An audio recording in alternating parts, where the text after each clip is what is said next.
And now to overseas. Greek Prime Minister Alexis Tsipras says that he will not allow his country to become what he calls a warehouse for refugees.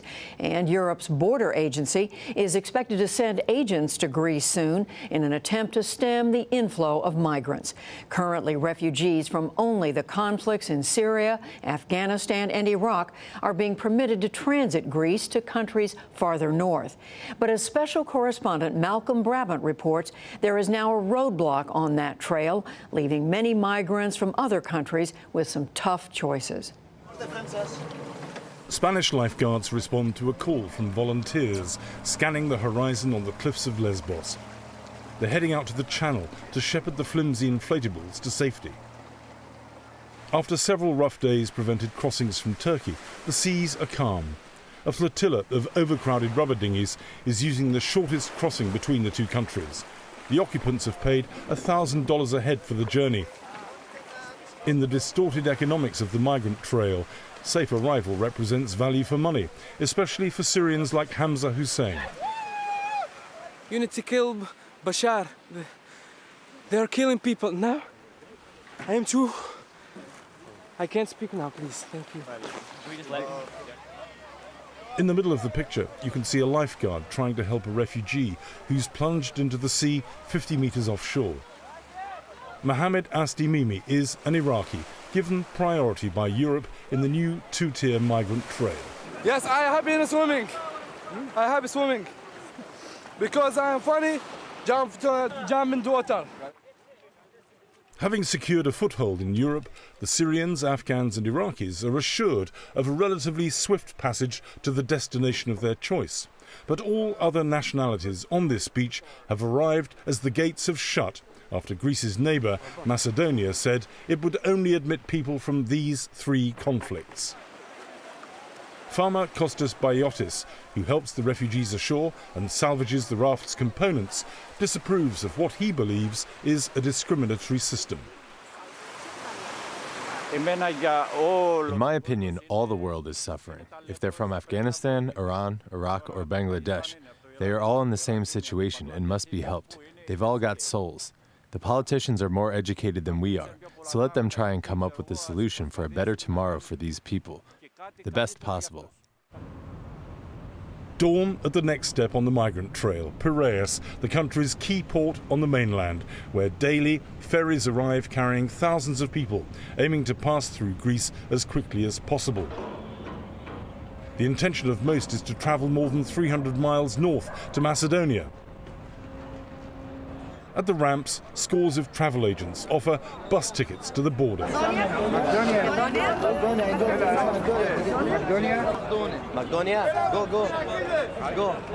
But this is the ultimate destination for those who are not Syrian, Iraqi or Afghan, a fenced-off former Olympic martial arts stadium in Athens. All other nationalities have been transported here after last week's closure by Greece of a camp at Idomeni on the border with Macedonia. Food is in short supply and volunteers have struggled to pacify the newcomers.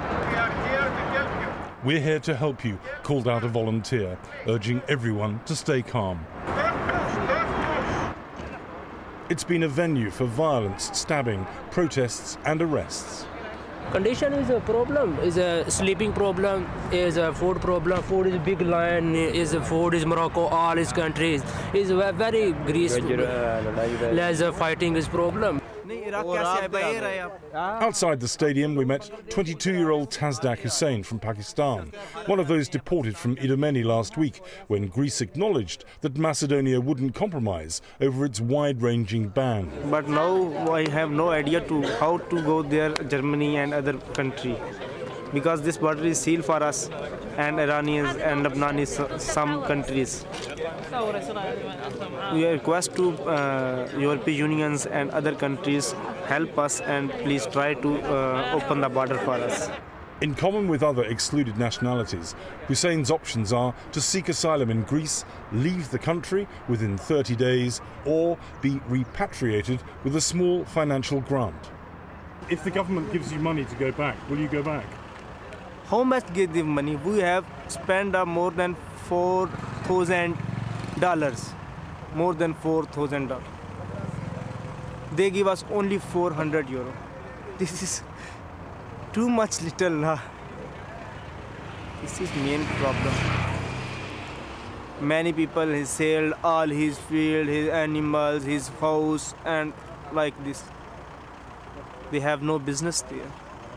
If they have good, why come here? If anybody is settled in their country and their homeland, why come here?